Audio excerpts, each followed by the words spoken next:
जम्मू कश्मीर में पर्यटन का बुरा दौर।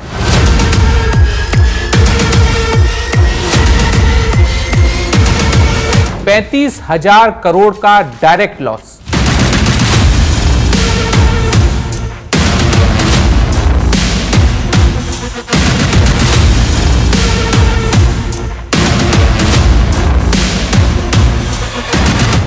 $90,000 की रोटी रोजी हुई बंद।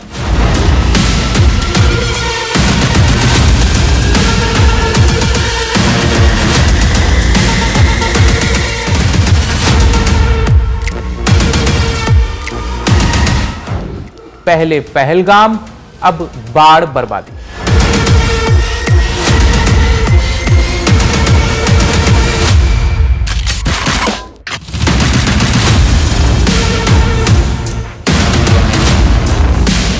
पहलगाम आतंकी हमले और इसके बाद बाढ़ बारिश की वजह से जम्मू कश्मीर में पर्यटन उद्योग बुरी तरह से प्रभावित हुआ है और इससे उबरने में अब लंबा समय लगने वाला है। पर्यटन उद्योग से जुड़े लोगों के मुताबिक जम्मू कश्मीर के पर्यटन उद्योग को 35,000 करोड़ रुपए का डायरेक्ट लॉस हुआ है, जबकि इनडायरेक्ट लॉस का अनुमान लगाना तो मुश्किल है। पर्यटन उद्योग को सपोर्ट करने वाले हस्तशिल्प, हथकरघा, फल, मेवे का उद्योग भी मुश्किलों के दौर से गुजर रहा है।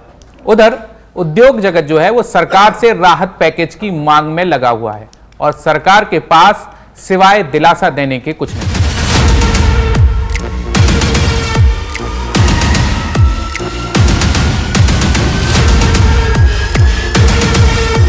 नमस्कार, न्यूज 18 के सोशल मीडिया प्लेटफॉर्म पर आपका स्वागत है। मैं हूं धीरज कुमार दुबे।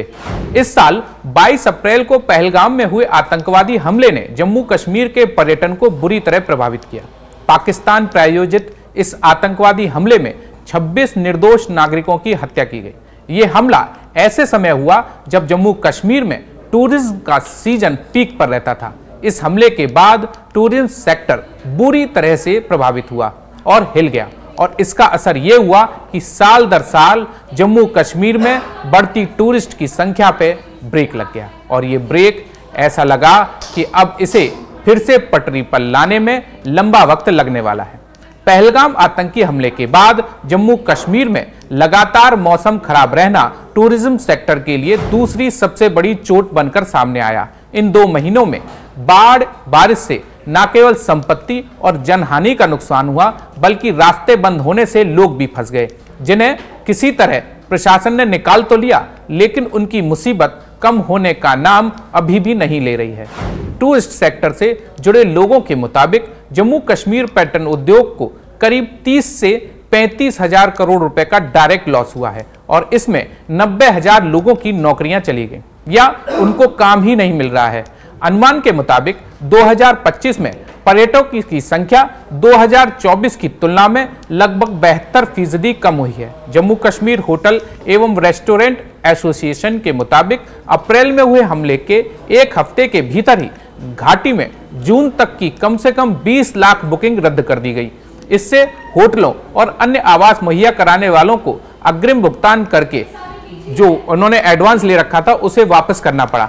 ट्रैवल एजेंसियों ने भी जून के अंत तक कई यात्राओं में से 90% तक कैंसिल कर दिया।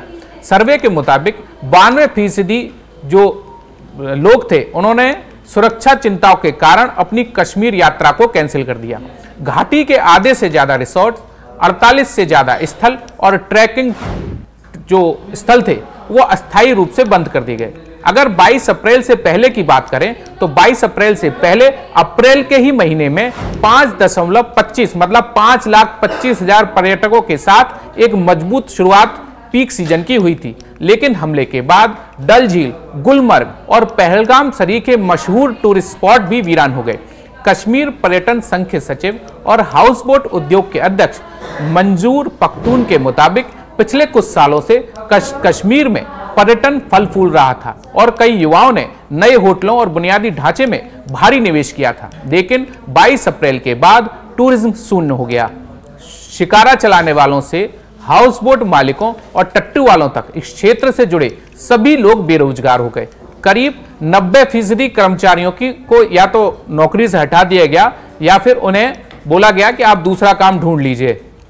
हाउस बोट, होटल, टैक्सी, टट्टू संचालक, गाइड और हस्तशिल्प विक्रेता, ये पूरा जो तंत्र था वो ठप सा पड़ गया है। कारीगर और छोटे व्यापारी जो पहले से ही कम मुनाफे पर काम कर रहे थे, बाढ़ बारिश के बाद अपना काम बंद करने को मजबूर हो गए। हालात ऐसी है कि कई हाउस बोट और होटल बंद हैं, कैब चालक बेकार बैठे हैं और जिन लोगों ने बैंकों से कर्ज लिया था वे अब उसे चुकाने के लिए संघर्ष कर रहे हैं। जम्मू और कश्मीर के टोटल राज्य घरेलू उत्पाद में टूरिज्म का जो सेक्टर है वो 8 से 10% का योगदान देता है, जिससे सालाना 35,000 से लेकर 40,000 करोड़ रुपए का उत्पादन होता है और यह करीब 45 लाख परिवारों का भरण पोषण करता है। पिछले 3 सालों में पर्यटकों के आगमन में लगातार वृद्धि ने लोगों को होम स्टे, गेस्ट हाउस और होटल और लग्जरी वाहनों में निवेश करने के लिए प्रोत्साहित किया है। पर्यटकों को आकर्षित करने के लिए 75 से ज्यादा नए पर्यटक स्थल भी बनाए गए, जिनमें से कई सीमावर्ती इलाकों में हैं। अब पर्यटकों की संख्या में भारी गिरावट के साथ हजारों लोगों के सामने रोटी रोजी का संकट चल रहा है। हस्तशिल्प क्षेत्र को करोड़ों का नुकसान हुआ है।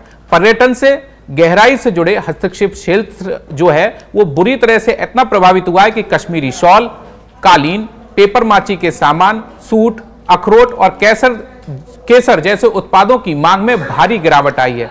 श्रीनगर, पहलगाम और अन्य शहरों की दुकानों में जो बिक्री होती थी वो 95% तक गिर गई है। अनुमान है कि अकेले 2025 में 8,000 से 12,000 करोड़ रुपए का इस सेक्टर को नुकसान होगा, जिससे 4 लाख से ज्यादा कारीगर प्रभावित होंगे। अगर यही हाल रहा तो लोग अपना पेट भरने के लिए भी मुश्किलों का सामना करने वाले हैं। टूरिज्म सेक्टर से जुड़े लोग मानते हैं कि स्थिति में सुधार आने में अब लंबा समय लगने वाला है। वो सरकार से कर्ज माफी और पुनर्गठन की जो व्यवस्था चल रही है उसमें वित्तीय राहत पैकेज की मांग कर रहे हैं। जम्मू कश्मीर की स्थिति ही ऐसी है कि आपदा या आतंकवाद किसी भी घटना का सीधा असर इलाके के पर्यटन पर सबसे पहले पड़ता है। अगर सरकार सहयोग के साथ आगे नहीं आती और पर्यटन के विकास के लिए ठोस उपाय नहीं किए जाएं तो ये उद्योग चलाना भी मुश्किल हो सकता है। हालांकि मोदी सरकार और उमर सरकार दोनों अब कश्मीर को एक सुरक्षित पर्यटन स्थल बनाने के रूप में काम कर रहा है और इसके लिए प्रयास किया जा रहा है। देखो अपना देश और चलो इंडिया जैसे अभियानों का उपयोग इस क्षेत्र की सुंदरता और संस्कृति को उजागर करने के लिए किया जा रहा है। जम्मू कश्मीर के मुख्यमंत्री उमर अब्दुल्ला केंद्रीय पर्यटन मंत्रालय के साथ मिलकर कई राज्यों का दौरा कर रहे हैं और अभी उन्होंने कर्नाटक का दौरा किया, जिससे कि पर्यटन को बढ़ावा मिलने में थोड़ा मदद मिले और पर्यटन को जो समस्याएं चल रही हैं उनको वो दूर करें। इसके अलावा एलजी प्रशासन भी टूरिज्म सेक्टर को बढ़ाने के लिए कई उपाय कर रहा है और टूरिस्ट स्थलों की सुरक्षा सुनिश्चित कर रहा है।